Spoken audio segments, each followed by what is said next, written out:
The film starts with Tina, a teenage girl, being dropped off by her mother. She told her that she needs to go to a summer school for 3 days. Her mother is very anxious to let her beloved daughter go, but Tina assures her that she will be fine. As soon as her mother goes away, she transforms into her true colors, a wild teenage girl. She takes off her dress, leaving her with an article of sheer clothing and shorts. 2 guys are waiting for her. It appears that Tina is borrowing a car from one of the guys to get away for the weekend with her girlfriends.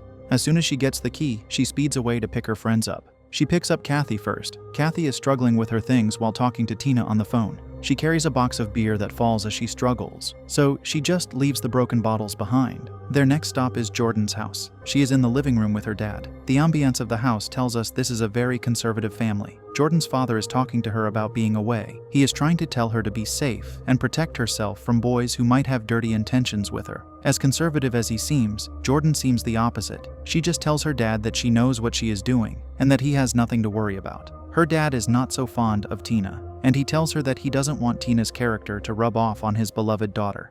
Tina arrives at Jordan's house and knocks on the door using explicit language to call Jordan out. Jordan hurries outside. She and Tina race to the car to compete over who gets to ride shotgun, and Tina beats her to it. Tina thinks they are all set, but then Kathy stops over at one last house. Tina finds out that they are picking up Stephanie, a girl who Tina thinks is a freak. Stephanie walks to the car and sits beside Jordan.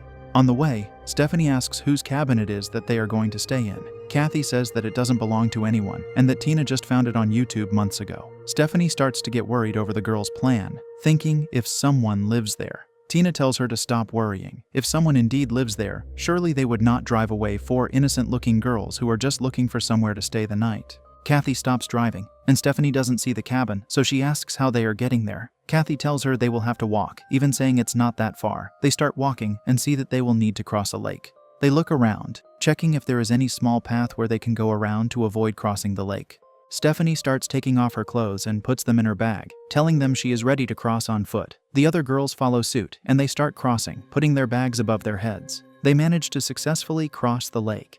They continue to walk and finally reach the cabin. It looks like no one lives there indeed. They knock on the door, and no one answers. Fortunately, the door is also unlocked, so they let themselves in. They explore the house and settle down. The night comes, and they start bonding and getting drunk. Kathy and Stephanie are talking on the couch when Kathy says she has to pee. There is no restroom in the cabin, and Stephanie suggests stepping outside.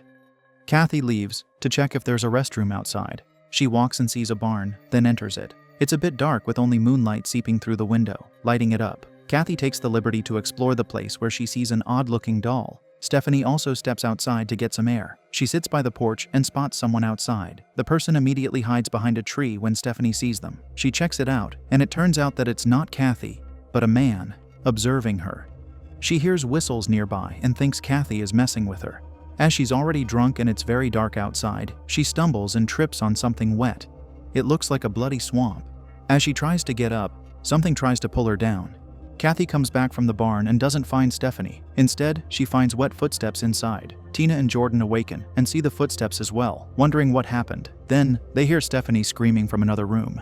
When they check it out, they don't find her. Her voice sounds like it's playing from a recorder. When they check another room, they find the recorder. They go back to the living room as a power outage occurs. However, the television suddenly starts playing. Tina stares into it and then trips on something. It's Jordan who is passed out on the floor. Then, the TV turns off, making the room pitch black. She hears someone behind her, and the TV turns on again. She sees a woman wearing a white, bloody dress and long black hair sitting in front of the TV. Then, the woman suddenly spits out blood and turns to her, and then crawls towards her. Jordan is actually in another room, watching as Kathy sits in front of the TV, shaking uncontrollably. When she approaches her, Kathy suddenly disappears, and a man with a bloodied torso appears. Jordan hides from the man and covers her mouth to conceal her breathing. The man makes sounds similar to a pig. Jordan finds a room to hide and waits until she cannot hear the pigman anymore. The pigman seems to hear someone else from the outside and looks in that direction. It turns out that it's Kathy, and she is running to the barn. She accidentally trips and her hand falls on a blade, piercing it. She whimpers in pain while trying to remove the blade without screaming, and manages to remove it.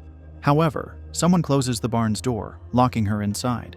Kathy hears growling in the barn and realizes there is a monster there. Then, she hears Stephanie's voice, telling her to find where she is, like they are playing hide and seek. Kathy realizes that whoever it is messing with her mind, and refuses to listen to the voice. She finds a weapon inside, and gets it to protect herself. However, The monster launches at her. Moments later, Stephanie, who seems to be possessed, can be seen dragging Tina across the woods by her hair. The monster then throws up blood all over Tina and then passes out. Seeing the opportunity, Tina gets a piece of wood, ready to attack the monster, but it suddenly disappears. Tina runs back to the house, where she finds Jordan. They find the recorder in the room playing. The voice in the recorder says they discovered that there is a presence in the house that wants to be with any guests that come. It wants to be a friend and play like a child. However, the voice reveals that he is not sure if the entity wants to be friends with them before or after it takes their lives. This sounds like a dangerous creature. The television suddenly starts running again, and the white lady appears beside the two girls without them knowing. Then, it appears behind them, reaching its hand out as it walks closer and closer. A scream is heard in the room, and then darkness follows. Suddenly, Jordan finds herself alone.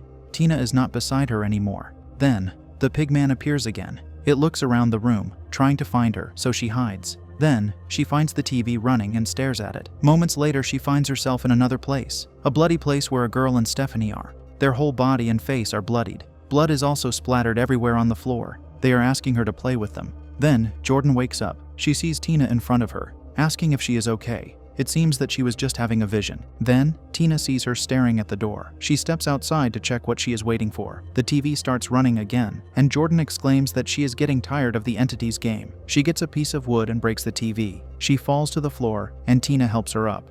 The next moment, a man appears before them. It seems that he came from within the TV after Jordan broke it. His voice is similar to the voice on the recorder. Something is watching them very closely, and they cannot see whatever it is.